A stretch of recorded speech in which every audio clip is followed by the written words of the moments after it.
রহমানির রহিম। গণতন্ত্রের মাতা ও আপসহীন দেশনেত্রী বেগম খালেদা জিয়া গতকাল 30 ডিসেম্বর 2025 ভোর 6টায় ইন্তেকাল করেছেন।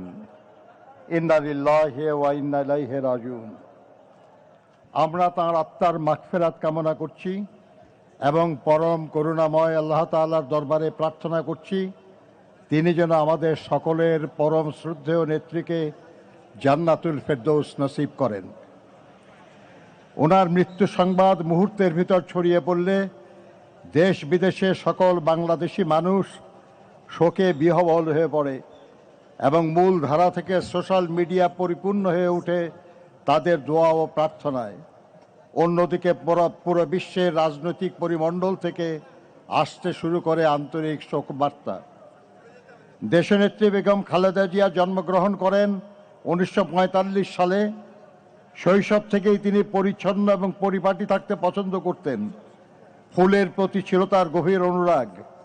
পরবর্তী জীবনেও তিনি অভ্যাস বজায় রেখেছিলেন তার ব্যক্তিগত এবং রাজনৈতিক চর্চায়। তাই তার রাজনীতিও ছিল নিজের মতোই সৌন্দর্যমণ্ডিত।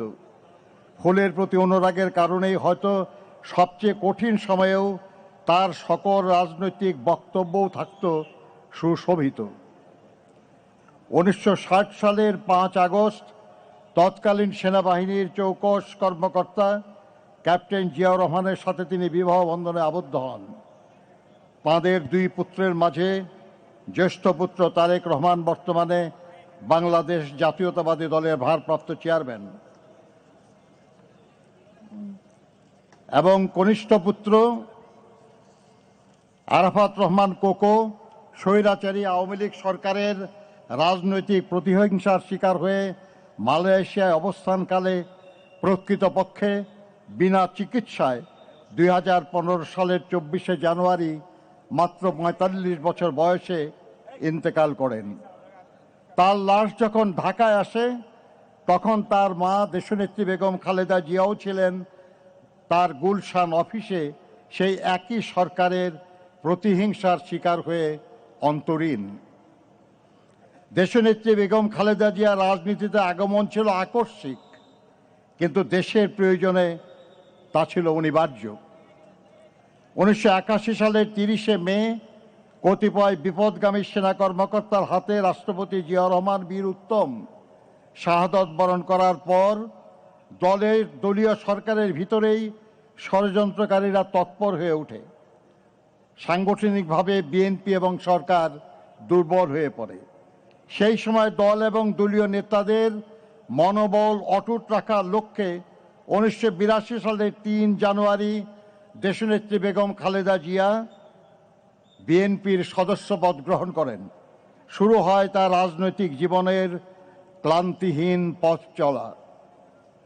ক্রমশ দলের প্রতিষ্ঠাতা স্ত্রী হয়েও দলের গঠনতন্ত্র সমুন্নত রেখেও তিনি দলের ভাইস চেয়ারপারসন, ভারপ্রাপ্ত চেয়ারপারসন, তারপর দলীয় কাউন্সিলে নির্বাচিত চেয়ারপারসনের দায়িত্ব গ্রহণ করেন।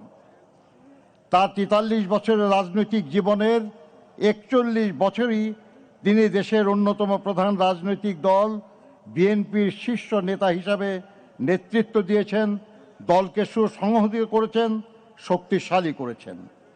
দীর্ঘ 9 বছর স্বৈরাচারী এরশাদের বিরুদ্ধে অবিরাম লড়াই করে 1991 সালে অবাধ সুষ্ঠু নির্বাচনের মাধ্যমে বিএনপিকে পুনরায় রাষ্ট্র ক্ষমতায় অধিষ্ঠিত করেন তিনি। জাতির কাছে তিনি পান আপসহীন দেশনেত্রীর মর্যাদা। দেশ ও দেশের মানুষের স্বার্থ রক্ষায় চির আপসহীন দেশনেত্রী দেশ বিদেশের কোনো অপশক্তির সামনে কখনো মাথা নত করেননি। কোনো প্রলোভন, কোনো ষড়যন্ত্র বা হুমকি তাকে তার জীবনের শেষ দিন অবধি আপোষের পথ বেছে নিতে বাধ্য করতে পারেনি। তিনি বরাবর থেকে গেছেন দেশের মানুষের পাশে। তিনি বলতেন, বিদেশে আমাদের বন্ধু আছে, প্রভু নেই।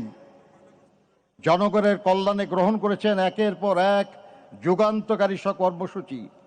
উন্নয়ন ও সমৃদ্ধি অর্জনে তার সাফল্য বাংলাদেশকে বিশ্ব চিনেছিল ইমার্জিং টাইগার হিসাবে। জনগণের ভালোবাসায় সিক্ত হয়ে প্রধানমন্ত্রী নির্বাচিত হয়েছিলেন 3 বার। প্রতিটি জাতীয় নির্বাচনে একজন ব্যক্তি যতটি আসনে প্রতিদ্বন্দ্বিতা করতে পারে তিনি তা করেছেন, এবং নির্বাচনে 5টি করে, এবং শুধু 2008 সালে 3টি আসনে প্রতিদ্বন্দ্বিতা করে সব কয়টি আসনে বিজয়ী হয়েছেন তিনি। জনগণের প্রকৃত সমর্থনে এবং বিপুল ব্যবধানে নির্বাচনে পরাজয়ের গ্লানি তাকে স্পর্শ করতে ব্যর্থ হয়েছে বারবার। জনপ্রিয়তার এমন দৃষ্টান্ত শুধু বাংলাদেশে নয়, বিশ্বে বিরল। তিনি ছিলেন বাংলাদেশের প্রথম এবং মুসলিম বিশ্বে দ্বিতীয় নারী প্রধানমন্ত্রী। গণতন্ত্রকে ভালোবেসে তিনি গণতন্ত্র পুনঃপ্রতিষ্ঠার জন্য লড়াই করেছেন এবং দায়িত্ব পেয়ে গণতন্ত্রকে কার্যকর করার উদ্যোগ নিয়েছেন বলেই দেশ বিদেশের গণতন্ত্রকামী মানুষ তাকে গণতন্ত্রের মাতা বলে সম্মানিত করেছে। উন্নয়ন ও সমৃদ্ধির লক্ষ্যে গৃহীত তার কর্মসূচি ছিল অসংখ্য। নারী শিক্ষার প্রসারে উপবৃত্তি প্রথা ও শিক্ষার জন্য খাদ্য কর্মসূচি, মুক্তিযোদ্ধা ও প্রবাসীদের কল্যাণের জন্য পৃথক মন্ত্রণালয় প্রতিষ্ঠা ছিল তার মাঝে অন্যতম। দেশনেত্রীর ব্যক্তিগত জনপ্রিয়তা, সাংগঠনিক সক্ষমতা এবং দেশের স্বার্থে অনমনীয়তা তার রাজনৈতিক প্রতিপক্ষ রাজনৈতিকভাবে মোকাবেলা করতে ব্যর্থ হয়ে তাকে ব্যক্তি শত্রু হিসাবে গণ্য করা শুরু করে। স্বৈরাচারী শেখ হাসিনা, স্বৈরাচারী হোসেন মোহাম্মদ এরশাদ, এমনকি তথাকথিত 1/11 সরকারের সময়ও দেশনেত্রীকে কারারুদ্ধ করা হয়। ফ্যাসিবাদী হাসিনা স্রেফ প্রতিহিংসা চরিতার্থ করার জন্য দেশনেত্রীকে তার শহীদ স্বামীর স্মৃতি বিজড়িত বাড়ি থেকে উৎখাত করে এবং মিথ্যা অভিযোগে 17 বছরের কারাদণ্ডে দণ্ডিত করে। তবুও আধিপত্যবাদী অপরাজনীতির সাথে তিনি আপোষ করেননি মত প্রকাশের স্বাধীনতা কিংবা ভোটাধিকারের প্রশ্নে। ফলে তিনি হয়ে উঠেছিলেন ফ্যাসিস্ট শাসন বিরোধী লড়াইয়ের অনন্ত অনুপ্রেরণা। আজ দেশনেত্রী সব অভিযোগ থেকে মুক্ত হয়ে লক্ষ কোটি মানুষের শ্রদ্ধা ও ভালোবাসায় সিক্ত হয়ে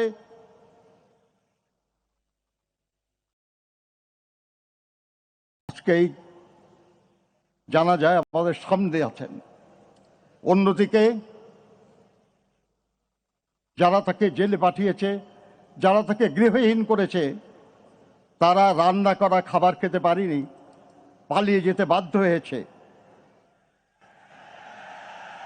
মাথার উপর তাদের ঝুলছে মৃত্যু পরোয়ানা। এরশাদকে ভোগ করতে হয়েছে দীর্ঘ কারাবাস।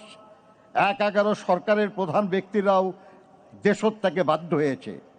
মহান মুক্তিযুদ্ধ চলাকালে দেশনেত্রী বেগম খালেদা জিয়া তার 2 শিশুপুত্র সহ 1971 সালের 2রা জুলাই থেকে বিজয় অর্জিত না হওয়া পর্যন্ত পাকিস্তানি বাহিনীর হাতে বন্দী অবস্থায় কাটিয়েছেন। স্বামী স্বাধীনতার ঘোষণা দিয়ে মুক্তিযুদ্ধের সেক্টর এবং ফোর্সেস কমান্ডার হিসেবে দায়িত্ব পালন করেছেন, আর তার ফলস্বরূপ দেশনেত্রী বেগম খালেদা জিয়া তার 2 শিশুপুত্র সহ ছিলেন পাকিস্তানিদের হাতে বন্দী। মহান মুক্তিযুদ্ধে এই পরিবারের অবদান এক অনন্য দৃষ্টান্ত। ফ্যাসিবাদী হাসিনার ব্যক্তিগত প্রতিহিংসার শিকার হয়ে মিথ্যা মামলায় 2018 সালের 8 ফেব্রুয়ারি থেকে 2 বছরের বেশি সময় অন্ধকার কারাগারে আবদ্ধ থাকার সময় উপযুক্ত চিকিৎসার অভাবে দেশনেত্রী দারুণভাবে অসুস্থ হয়ে পড়েন। সমগ্র দেশবাসীর সাক্ষী, পায়ে হেঁটে তিনি কারাগারে প্রবেশ করেছিলেন, কিন্তু নির্জন কারাগার থেকে তিনি বের হলেন চরম অসুস্থতা নিয়ে। দেশ বিদেশের চিকিৎসকদের মতে পরবর্তীতে গৃহবন্দিত্বের 4 বছর তাকে বিদেশে চিকিৎসার সুযোগ না দেওয়ার কারণেই তার অসুস্থতা বৃদ্ধি পেয়েছে এবং তার ফলশ্রুতিতে অবশেষে তাকে মৃত্যুর কাছে হার মানতে হলো এই অপরাজয় নেত্রীর। তাই এই মৃত্যুর দায় থেকে ফ্যাসিবাদী হাসিনা কখনো মুক্তি পাবে না। দলমত নির্বিশেষে সমগ্র দেশবাসীর শ্রদ্ধা, ভালোবাসা ও দোয়া নিয়ে তিনি বিদায় নিচ্ছেন। পেছনে রেখে গেলেন এক মহিষী নারী, এক সংগ্রামী রাজনীতিবিদ, এক দেশপ্রেমিক রাষ্ট্রনায়কের অনন্য কর্মজীবনের উদাহরণ, যা এক অনুসরণীয় দৃষ্টান্ত হয়ে থাকবে ভবিষ্যৎ প্রজন্মের রাজনৈতিক নেতাকর্মীদের জন্য। দেশনেত্রী বেগম খালেদা জিয়া বলতেন, দেশের বাইরে আমার কোনো ঠিকানা নেই, বাংলাদেশে হলো আমার ঠিকানা। এই দেশ, এই দেশের মাটি ও মানুষ আমার সব কিছু। চিরচেনা এই দেশের মাটিতেই তিনি শেষ নিঃশ্বাস ত্যাগ করেছেন। আজ এই দেশের মাটিতেই তার শহীদ স্বামীর পাশে তিনি শায়িত হবেন চিরদিনের জন্য, ইনশাআল্লাহ। আমরা জনাব তারেক রহমানের নেতৃত্বে এগিয়ে যাব দেশনেত্রীর মতোই গণতন্ত্র, শান্তি, উন্নয়ন ও সমৃদ্ধির পথে জনগণের কল্যাণে লক্ষ্য স্থির রেখে। মহান আল্লাহ আমাদের সহায় হন। আসসালামু আলাইকুম।